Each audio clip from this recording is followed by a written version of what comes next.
Hello students. आज का हमारा टॉपिक है जापान के संविधान की प्रमुख विशेषताएं। सबसे पहले हम लेते हैं जापान के संविधान का परिचय। जापान शब्द चीनी भाषा के शब्द जिनपेन यानी JIHPEN से बना है, जिसका अर्थ है सूर्य का उदय, और जापान को उगते हुए सूर्य की भूमि कहा जाता है। जापानी भाषा में इसका नाम निहो या निप्पन है। इसका क्षेत्रफल 1,42,07,226 वर्ग मील है। जापान की तटरेखा की लंबाई 27,350 किलोमीटर है। वर्तमान में जापान की जनसंख्या 12,80,00,000 के लगभग है। बौद्ध धर्म जापान का एक प्रमुख धर्म है। जापान का वर्तमान संविधान, जो कि शोवा संविधान कहा जाता है, का एक प्रमुख धर्म है। एक लंबे समय में यह क्रमिक विकास का परिणाम है।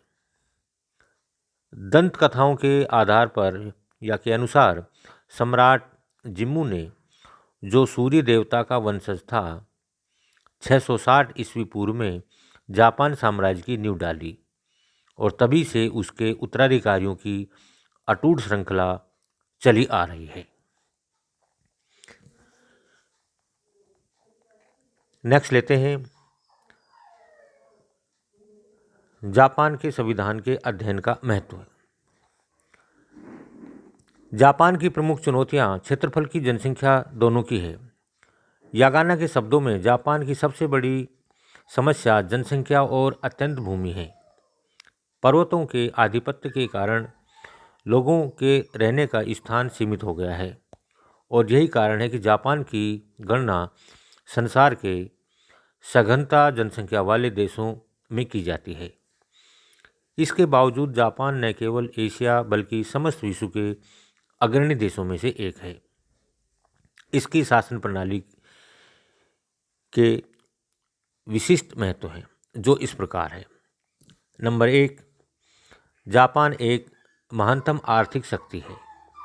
जापान की एशिया में ही नहीं अपितु समूचे विश्व के महानतम आर्थिक औद्योगिक शक्ति के रूप में गणना की जाती है। आधुनिक स्रोतों का अभाव होते हुए भी जापान ने आर्थिक और तकनीकी क्षेत्र में नए कीर्तिमान स्थापित किए हैं, और आज यह विश्व के समृद्धतम देशों की चुनौती दे रहा है। आकार में एक छोटा सा देश होते हुए भी जापान अपने आप को विश्व की एक महान आर्थिक शक्ति बनाने में सफल रहा है। जापान के इस आर्थिक उत्कृष्ट के पीछे उसके नागरिकों की लगन, निष्ठा और कठोर परिश्रम की क्षमता जैसे गुण रहे हैं। वहाँ शासन व्यवस्था का भी कम योगदान नहीं रहा है। जापानी संविधान और राजनीतिक व्यवस्था का अध्ययन करके हमारे द्वारा उसके उत्कृष्ट के रहस्य का पता लगाया जा सकता है। नंबर 2, जापान एशियाई जागरण का प्रेरणा स्रोत है। जापान के संविधान के अध्ययन का महत्व न केवल इसलिए है कि वह विश्व के महत्वपूर्ण आर्थिक शक्ति है, बल्कि इस कारण भी है कि जापान एशिया का वह पहला देश है जिसने पश्चिमी साम्राज्यवाद को चुनौती दी। एशियाई राष्ट्रों में नवजागरण उत्पन्न करने वाली सबसे प्रभावक घटना 1904-1905 में जापान द्वारा रूस को पराजित करना था। इस घटना ने एशिया के लोगों को नई चेतना और आत्मविश्वास की एक लहर फैला दी थी।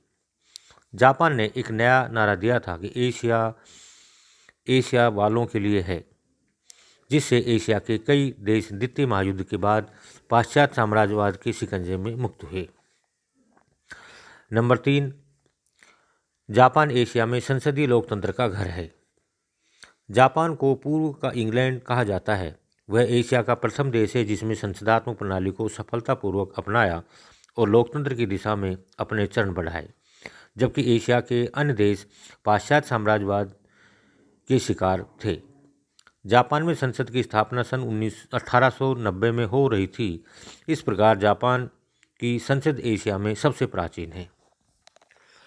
नेक्स्ट है जापान ताजवादी लोकतंत्र है। ब्रिटेन की भांति जापान में एक विशेष प्रकार की शासन प्रणाली अपनाई गई है। यहाँ की शासन प्रणाली को ताजवादी साम्राज्य या ताजवादी गणराज्य कहा जाता है। ब्रिटेन की भांति यहाँ भी राज्य का अध्यक्ष सम्राट होता है। इस प्रकार आज के प्रजातंत्र युग में जापान में राजतंत्र प्रचलित है।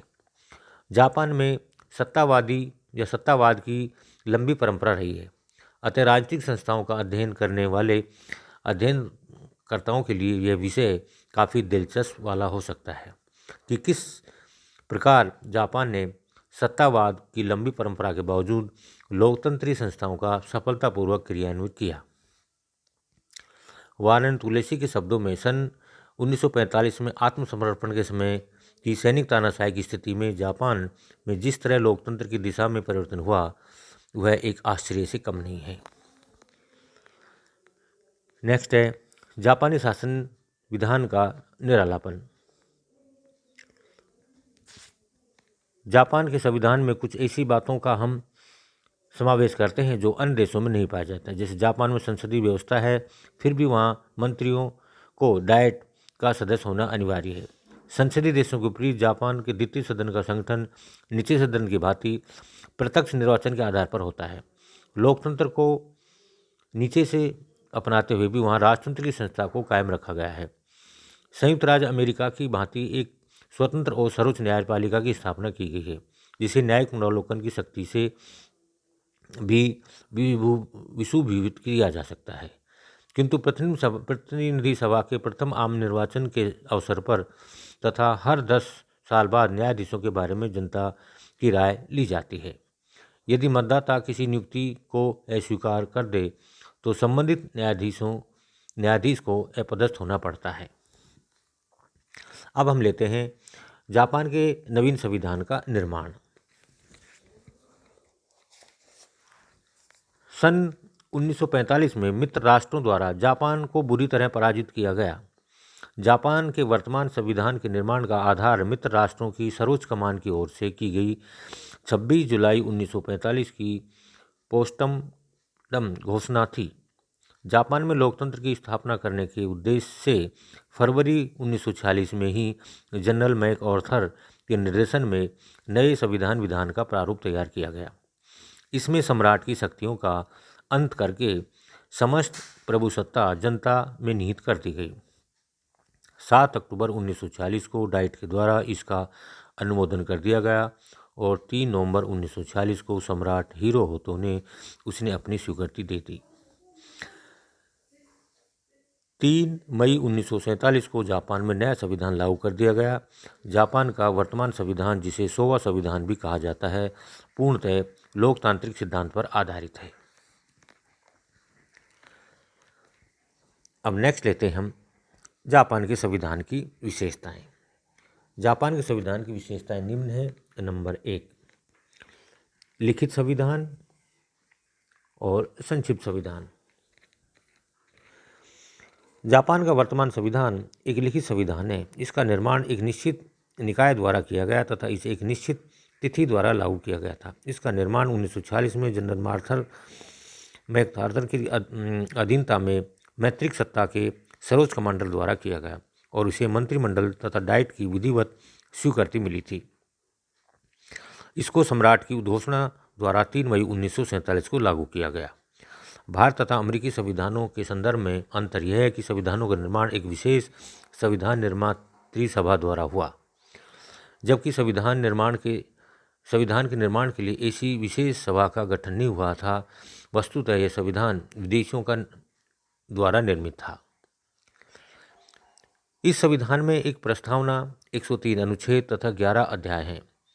पहला अध्याय सम्राट की स्थिति का, दूसरा अध्याय युद्ध परित्याग का, तीसरा अध्याय नागरिकों के मौलिक अधिकार कर्तव्यों का, चौथा अध्याय डाइट का, पांचवा अध्याय मंत्रिमंडल का तथा छठा न्यायाधीश या न्यायपालिका का, सातवां अध्याय में वित्तीय प्रबंधन, आठवें अध्याय में स्थानीय स्वशासन और 9वें अध्याय में संविधान संशोधन तथा 10वें में जापान की सर्वोच्चता और 11वें अध्याय में कुछ पूरक अनुच्छेद शामिल किए गए हैं। तो इस प्रकार ये हमारा लिखित और संक्षिप्त संविधान है। नेक्स्ट है कठोर संविधान। जापान के संविधान को हम कठोर संविधान मानते हैं क्योंकि जापान का संविधान न केवल लिखित बल्कि एक कठोर संविधान है, क्योंकि इसमें संवैधानिक संशोधन के लिए साधारण कानून की प्रक्रिया से भिन्न विशेष प्रक्रिया की व्यवस्था की गई है। संविधान में संशोधन की प्रक्रिया का उल्लेख अनुच्छेद 96 में किया गया है। संशोधन प्रक्रिया के 2 चरण हैं: संशोधन की प्रस्तावना और उसकी पुष्टि। संविधान में संशोधन संबंधी किसी भी प्रस्ताव को प्रस्तावित की जाने की प्रक्रिया यह है कि डाइट के दोनों सदनों में 2/3 या इससे अधिक सदस्यों के द्वारा स्वीकृति किया जाना चाहिए। डाइट में प्रस्तावित इस प्रस्ताव की पुष्टि लोक निर्णय के अंतर्गत जनता द्वारा की जानी चाहिए। यदि उस प्रस्ताव को एक विशिष्ट लोक निर्णय तथा निर्वाचन में कुछ मतदान करने वाले मतदाताओं के बहुमत का समर्थन प्राप्त हो जाए तो यह समझा जाता है कि जनता द्वारा संशोधन प्रस्ताव की पुष्टि कर दी गई है। ऐसी स्थिति में सम्राट को तुरंत जनता के नाम से यह घोषणा कर देनी होगी कि अमुक संशोधन संविधान का अभिन्न अंग बन गया है। इस प्रकार संविधान में संशोधन की पद्धति कठोर है। वर्तमान संविधान की यह कठोरता इस बात से भी लक्षित होती है कि सन 1947 से लेकर आज तक जापान के संविधान में कोई संशोधन नहीं हुआ है, लेकिन यह कठोर संविधान जापान राष्ट्र के तहत सतत विकास के बाधक सिद्ध नहीं हुआ है। नेक्स्ट है धर्मनिरपेक्ष राष्ट्र।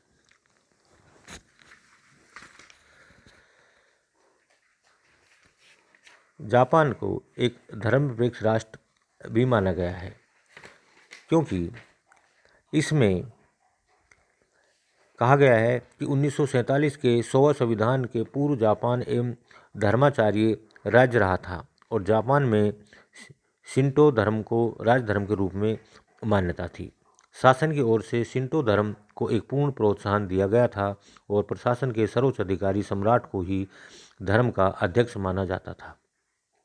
किंतु नवीन संविधान के द्वारा जापान में भारत की भांति ही धर्मनिरपेक्ष राज्य को अपनाया गया है। अब सरकार की दृष्टि में सभी धर्म समान हैं और जापान राज्य तथा सरकार का अपना कोई विशेष धर्म नहीं है। सभी नागरिकों को अपनी इच्छानुसार धर्म का पालन तथा प्रचार प्रसार की स्वतंत्रता प्राप्त है। राज्य न तो किसी धर्म के विशेष पालन के लिए आग्रह करता है और न उसके कृत्यों में भाग लेने के लिए नागरिकों को प्रोत्साहन करता है। धर्मनिरपेक्षता का यह आदर्श आधुनिक युग की प्रवृत्तियों का अनुकूल ही है। नेक्स्ट, स्थानीय स्वशासन की व्यवस्था। सामान्यतः स्थानीय स्वशासन की व्यवस्था का कार्य व्यवस्थापिका को सौंपा जाता है, लेकिन जापान के संविधान की यह विशेषता रही कि जापान के संविधान के ही अनुच्छेद 92 से 95 तक में स्थानीय स्वशासन की व्यवस्था की गई है। संविधान के अनुच्छेद 93 में कहा गया है कि स्थानीय संस्थाएं वाद विवाद के लिए स्थानीय स्थापित करेगी। उनके कार्यकाल अधिकारियों, उनके सदस्यों, कानून द्वारा निर्धारित कर्मचारियों की नियुक्ति आम चुनाव द्वारा होगी। अनुच्छेद 54 के अनुसार स्थानीय स्वशासन संस्थाओं को अपने क्षेत्र में कानून के अनुसार शासन तथा संपत्ति के प्रबंधन आदि का अधिकार होगा। ब्रिटेन और स्विट्जरलैंड आदि देशों में भी समान जापान में भी स्थानीय स्वशासन की श्रेष्ठ व्यवस्था है और इसे प्रजातांत्रिक व्यवस्था का आधार तैयार किया जाता है। नेक्स्ट है जन प्रभुता पर आधारित संविधान। जापान का वर्तमान संविधान अमेरिकी अधिकारियों के द्वारा तैयार किया गया था और इस कारण कुछ लोग इसे जापानी लोगों पर बलपूर्वक थोपा हुआ संविधान कहते हैं, लेकिन वस्तुतः यह दृष्टिकोण त्रुटिपूर्ण है कि जापान और संविधान अमेरिका या भारतीयों की भांति ही प्रभुता पर आधारित संविधान है। अमेरिकी अधिकारियों के द्वारा अपनी जापानी संविधान के निर्माण में स्वतः जापान के लोगों की श्रेष्ठ इच्छाओं और मानवीय हितों की दृष्टि से रखा गया था। इसके अतिरिक्त जनता द्वारा निर्वाचित डाइट के इस संविधान को पुष्टि प्रदान की गई है। इस कारण यह जनता द्वारा निर्मित संविधान के समान ही हो गया है। संविधान के द्वारा प्रभुसत्ता जनता को प्रदान की गई है, जापान के सम्राट या अन्य किसी बाहरी सत्ता को नहीं। इस संबंध में संविधान की प्रस्तावना में कहा गया है कि हम जापान के नागरिक राष्ट्रीय दायित्व में निर्वाचित अपने प्रतिनिधियों के द्वारा कार्य करते हुए घोषणा करते हैं कि प्रभुसत्ता शक्ति जनता के हाथों में है और हम इस संविधान को स्थापित करते हैं। सरकार जनता की पवित्र अमानत है, जिसकी सत्ता जनता के हाथ से प्राप्त की गई है, जिसकी सत्ता जनता से प्राप्त की गई है, जिसकी शक्तियाँ जनता के प्रतिनिधि द्वारा प्रयोग की जाती है और जिसके लाभ जनता भोगती है।